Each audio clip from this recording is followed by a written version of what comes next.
D-Men TV. The story, This Is the Day We Die. Depression sounded like a half-witted song, one that couldn't be sung at home or school or the church. It was something so ephemeral that it seemed to have lost its meaning. It was unlikely that one of the children would somehow become infected with the virus. Life with the bishop was simple. Mornings with prayers and a plate of fried bananas, afternoons with Jesus and rosaries and seashells, evenings with stories and hymns. There was no way a child living with Bishop would end up being contaminated with the virus of depression. The children had only heard about the word once whilst listening to a discussion they never should have. The bishop, of course, chastised them by letting them sit in the sun for hours. Afterward, one of the women who wore white and accompanied the bishop to church on Thursdays came and sat the children on the steps that led to the creek, wanting to explain what the word meant. She said, "One shouldn't eavesdrop on adult conversations again. The Lord hates it." 2 children sat by her side, one on her right and the other on her left. 2 others sat on the lower steps, straining their heads backward to catch her words. She was not being loud. It was as though she was talking in low voice for a purpose. They were 4 children who did not know why they could not dance in the rain or dig holes for dead butterflies. Still, they listened to the woman in white.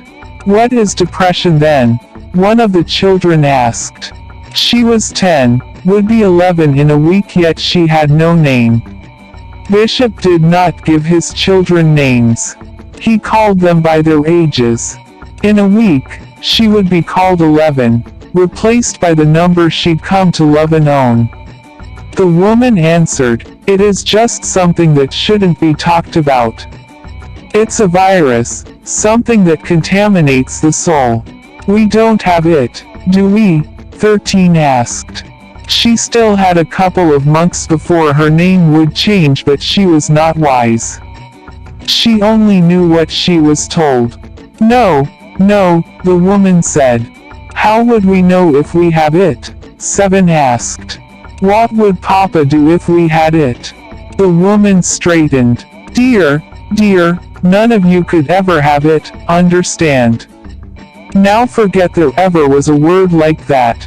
Only one of the children said nothing, a boy with dark hair and golden eyes, scrunching at the sun and the water, imagining there was a life afterward, something that was accurate and real and not halved by nothingness.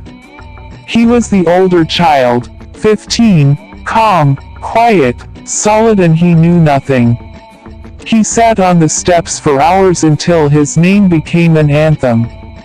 They were calling out to him for dinner and stories.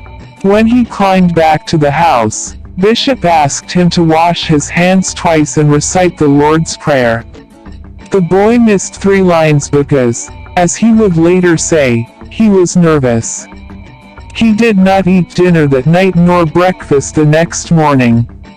It was to be his punishment. 10 stole flatbread and beans and met him by the creek.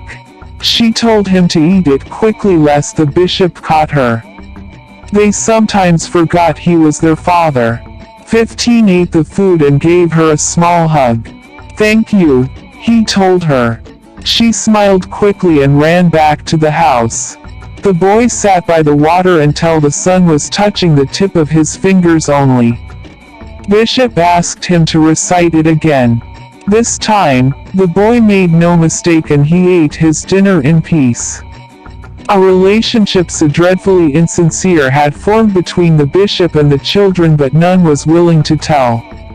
They would meet outside the church, standing close to the caramel columns, and laugh about the poise and dexterity of the choristers, twirling in the cold, unattainable bits of blinding knowledge.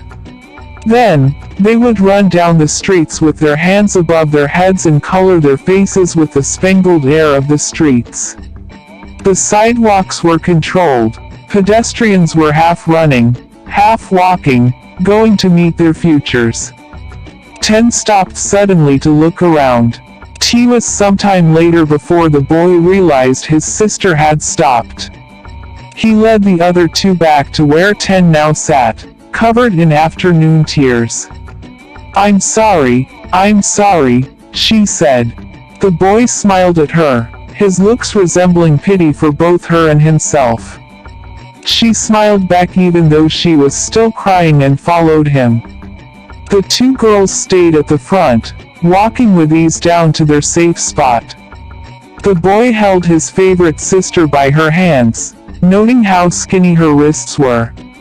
He told her, said she was a little too skinny, and she laughed and she said she wasn't, arguing about something that would outlive the moment. They turned away from the street that led to the church, and instead of following the path that led home, they turned away in the opposite direction because, frankly, home was the water as the sun danced naked in it. Why did you stop? He asked her suddenly. I don't know, she said and sniffed. She was not crying, but there was a jagged white line across her cheeks. Tears dried so quickly the boy mistook it as the grace of framed happiness. He nodded. Did you know that every stranger has a life as simple and complex as yours and mine? Ten frowned, asked, how do you know that? The children of Bishop were not allowed to know things that were not framed by the women in white or by Bishop himself. If her brother knew these things, it meant he had slipped into the library in town and had taken a book secretly. Bishop did not like that. Well, it depends on how we view things and how we react to those things, he said.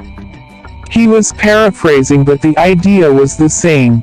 If we were to look at others in the same way as we view ourselves, we'd be able to understand it all.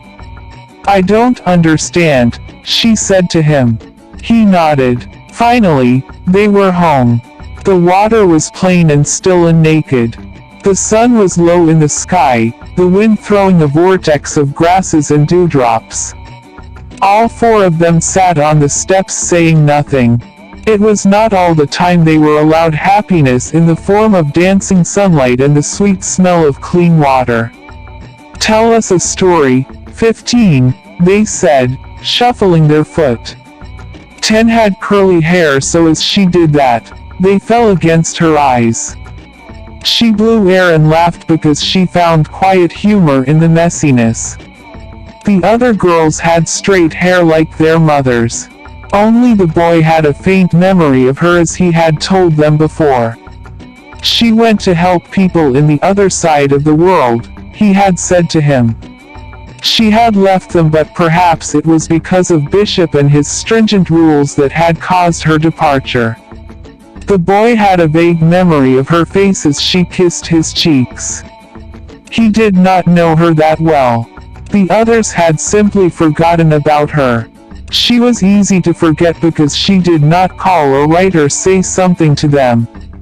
He remembered her only because he wanted to have something, anything, that was not one-sided. I don't have a story today, he said, standing up. But I want us to talk. The girls shook their heads. He asked them, what do you want when you grow up?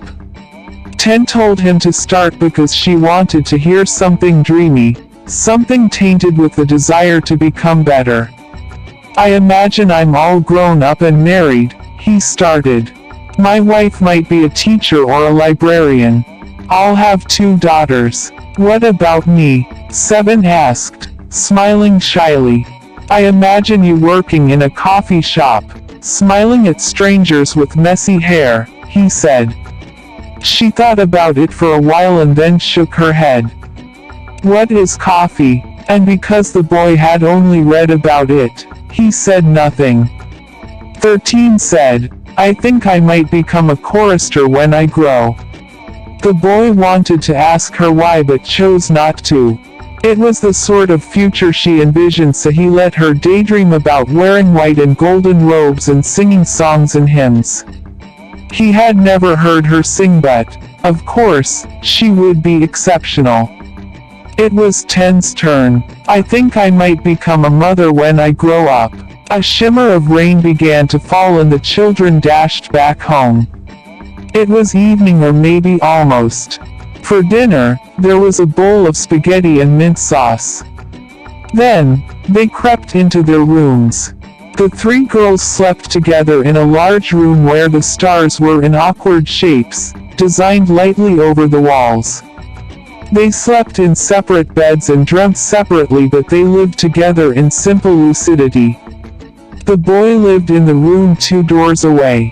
The room was small and had a single window and bars, as though the bishop believed he would someday run away. The bed was neat with 2 pillows. The lamplight reeked of still melancholy, the sort of feeling one might get from being lonely all of a sudden. In the bathroom, there was a single bar of palmolive soap and a mirror broken at the sides like the claws of a witch. 15 fell asleep sometime around midnight, although he swore he heard footsteps go past his door. Bishop came to wake him up. "Get up, boy," he said. "Where is 10? 15 struggled on his feet and followed the gray-haired man out of the room. 10's bed was made, the pillow in neat positions. A corner of it was dipped, the sheets squeezed, a timely reminder that she had slept on the bed. One of the women in white took the 2 girls into the painting room where she told them to carve out words. "Tell me where 10 is," she said to them. "We don't know," they said. "She was gone when we woke up." Bishop took the boy out of the house. The sun was out fully. The birds were singing beautifully. It was a graceful day. "Where do you think she might be?" Bishop asked. "Once I find her, I'm going to give her a good spanking." It was morning, so they had the upper hand. 15 took the bishop to the creek. It was quiet and undisturbed. They went through the town and they called her name and they strained their eyes against the sun. They met with scrofulous townsmen and they asked about her. By evening, 15 had grown scared. The bishop went into his room to pray while the girls went to theirs to sleep. The 3rd bed by the window remained empty for the night. The next day, Bishop went into town to talk to the police. 2 men followed him back and questioned the girls. "I was sleeping," 7 said, her lips shaking, her visions becoming blurry and wet. "We talked before we fell asleep," 13 said. 15 gulped and sniffed and said he had heard footsteps go past his door by midnight. "It could have been the girl," one of the policemen said. "She would not go out that late," Bishop said. "And yet she is missing." The sarcasm was great and treacherous, so much that Bishop pulled back and shivered. It would be the first time the boy was to see his father like this. "Has she ever done something like this before?" "No," said Bishop tentatively. "We'll search for her," the second man said. "If she shows up, let us know." She did not show up that day. 15 was troubled, but more than that, he knew that he was lacking something and that he was living in the same knowledge everyone had. He searched the girls' room, turning the sheets out, throwing the pillows aside until his heart ached. And he was searching like a madman for a sign that could lead him to his sister. He turned the events of that day at the creek in his head. She knew nothing, would not leave the house unless he took her. Yet she was gone, disappearing like her existence was nothing, without a trace. In fact, she seemed like something he had made up in his mind. Searching for a sign, any kind, steered him to make the greatest discovery ever: scratch marks on the floor by her bed. They were small marks, easily forgotten, but the boy had held her hands. He knew her, and perhaps, yes, this was the sign he'd been waiting for. Or perhaps not. The marks had been made by 7 some time ago, so that ruled everything out. By the ruling out of things, it meant that there was no single idea as to where she was. And yes, 10 stopped being 10 because a week had passed and her birthday too. The idea that she had left so suddenly or be taken away ripped the boy's heart. The bishop retreated steadily to his room and his hymns, and the sun shone and the birds sang and the water flowed. It was a month later, after the boy had waited and prayed for a sign, that he knew, somehow, he had caught the virus. He would find himself plunging into an abyss, untethered, dead, and he would not know how to breathe or what to do or what to say. It was a punch to his guts. The falling of everything that used to keep him in place because he had loved his sister in that delicate way of loving something one couldn't touch, swaying in the tainted and staggering approach of the sun and the moon and the stars. And because he had gotten a version of her and her messy hair and childish candidness, he knew he had not made her up. He found himself under the water of the bathtub, sinking and unable to breathe, dying. And something or someone would pull him up and he would gasp for air until there was none left. Their childhood was broken because a curse had befallen him. Sometimes when the boy began to slip again, he would wonder what sort of dream he'd been having when she left or was taken away. Sometimes he hoped he had been dreaming about her and her future of being a mother. Time came and time left, and the world changed and the world did not. She did not come back. He saw girls all grown up with messy hair. He would hold their hands until they pulled away, threatening to call the cops, knowing they were not her. The disease did not leave him, but he grew up. And his sisters too, and they married and left. And he learned that her life had been the world to him and it had lived. He would be waiting for a sign from her until his death. And he would wait for her after death. Thank you for watching the story. Hit subscribe for more stories on DMen TV. Have wonderful day. Goodbye.